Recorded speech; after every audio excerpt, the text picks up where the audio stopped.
Alors, c'est le printemps. Alors, à cette occasion, on vous propose de faire un petit peu de science à la maison et donc on vous propose des plantations.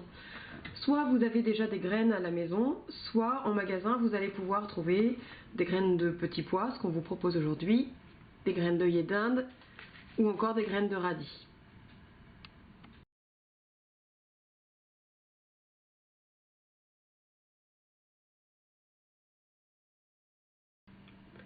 Si vous avez la chance d'avoir plusieurs graines comme ici, donc graines d'œillet d'Inde, graines de radis et graines de petits pois, n'hésitez pas à observer les différences avec votre enfant, à les dessiner, à les décrire.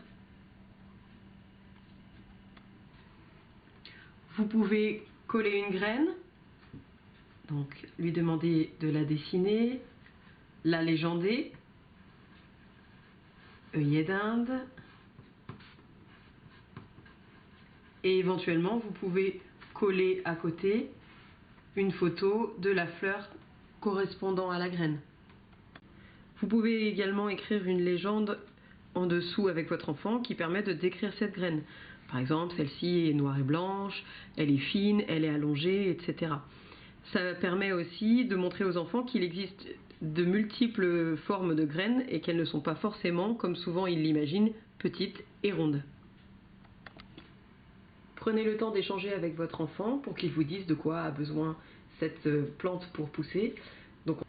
Alors, votre enfant vous répondra probablement qu'il y a besoin de terre, d'un pot. Alors, vous pouvez trouver des pots dans le commerce. Vous pouvez également prendre un pot de yaourt vide que vous avez percé. Ou encore une boîte d'œufs coupée en deux. Pensez à mettre la boîte d'œufs dans un récipient car une fois humide, il risque d'y avoir des fuites. Remplissez avec votre enfant les pots de terre. Place aux plantations. Alors je vais faire un petit trou avec le doigt, pas trop profond. Je vais pouvoir placer donc ici une graine de petits pois que je recouvre doucement. Je fais de même pour la graine de radis.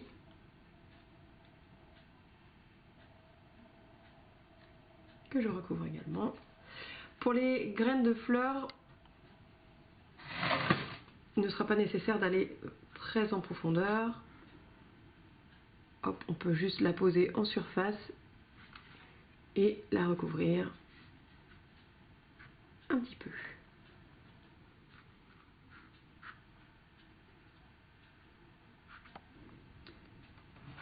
N'hésitez pas à venir émietter un petit peu de terre par-dessus pour bien recouvrir les graines.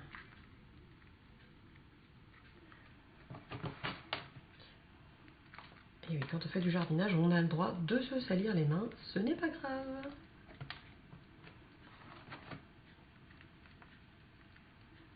Les graines ont besoin d'être arrosées. Alors, on pourra utiliser un vaporisateur, ce qui permet de ne pas trop arroser. Si c'est un vaporisateur d'un ancien produit ménager, veillez à bien le rincer avant de l'utiliser.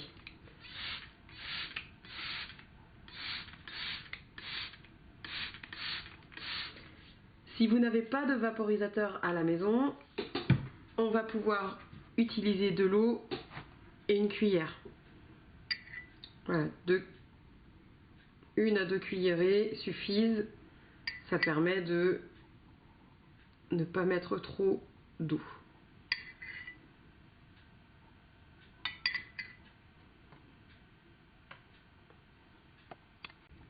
Au fil des semaines, quand vous voudrez arroser votre plante, pour vérifier si la terre a besoin ou pas d'eau, il suffit de placer son doigt dans la terre et là on sent bien si elle est sèche ou si elle est humide. Si elle est sèche, on peut rajouter un peu d'eau. Si elle est humide, ce n'est pas nécessaire. On n'oubliera pas de noter ce que nous avons semé dans nos petits pots pour se rappeler, parce que pour le moment la graine on ne la voit pas. Donc on a semé une graine de radis. On peut demander à l'enfant comment tu pourrais écrire radis. Qu'est-ce que tu entends dans radis? radis. Votre enfant vous dira peut-être j'entends A ou j'entends R. Eh bien oui, on écrira en effet le R qui fait le son R, le A qui fait le son A, ra, et alors radis. Qu'est-ce qu'on entend dans dit? Peut-être qu'il vous dira oh c'est comme dans lundi, mardi, mercredi, jeudi. Et oui, c'est comme dans les jours de la semaine. Il a peut-être fait déjà ça avec son maître ou sa maîtresse. Radis, dit, on entend un D qui fait le son de et un I qui fait le son I, dit, radis. Et puis on lui dira que dans le mot radis, il y a une lettre qui ne s'entend pas, qui est un S. Radis. Et voilà, notre étiquette est prête. On prend notre pot de radis, hop, on entoure un petit bout de scotch. Et voilà, on se souviendra de notre pot de radis. Pour les œillets d'Inde et les petits pois, pour écrire finalement l'étiquette, c'est vrai qu'œillet d'Inde, eh bien, vous lui ferez remarquer que le mot œillet d'Inde est écrit sur le petit sachet de graines. Là, ce sera un peu plus dur, donc il suffira de le faire en copie.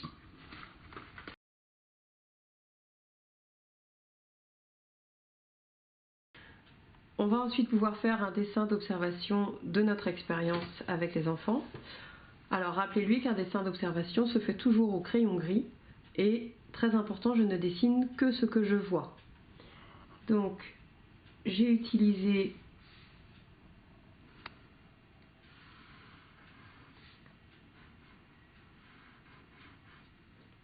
un pot, dessiner la forme de la boîte d'œuf, dans laquelle j'ai mis de la terre. Et avec votre aide, votre enfant va pouvoir légender son dessin. Terre et graines.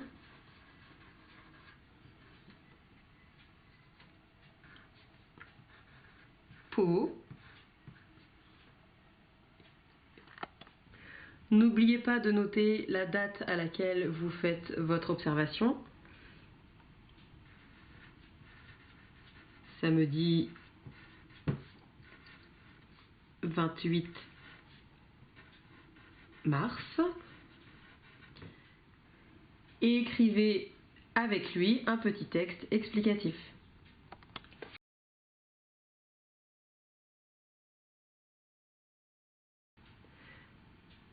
Au fil du temps, il pourra observer sa plante grandir et à chaque changement, il pourra à nouveau dessiner, prendre en photo et ne pas oublier d'écrire la date sur chaque nouveau dessin.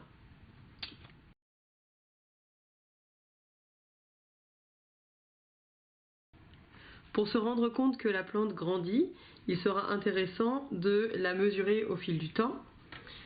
Alors pour la mesurer, on vous propose de prendre une petite bandelette de papier, ceci, là. On peut aller faire une petite marque sur la bandelette et découper notre bandelette.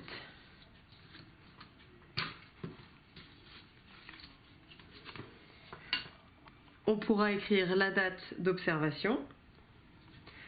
Ce sera l'occasion d'expliquer à votre enfant qu'on peut aussi écrire la date en abrégé. Nous sommes le 24 et mars. Alors, le premier mois, c'est janvier, février, mars. 1, 2, 3. Mars est le 3e mois de l'année. Je vais donc pouvoir écrire 24 03. On ira coller cette bandelette. On collera les autres bandelettes au fil du temps, ce qui permettra d'observer que les bandelettes sont de plus en plus grandes au fur et à mesure que ma plante grandit. Quand on se retrouvera à l'école, on pourra partager ces différentes observations et aller planter nos petites plantes dans le potager de l'école. Pensez à placer vos plantations à un endroit où elles pourront recevoir de la lumière. Amusez-vous bien!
pom, pom, pom, pom.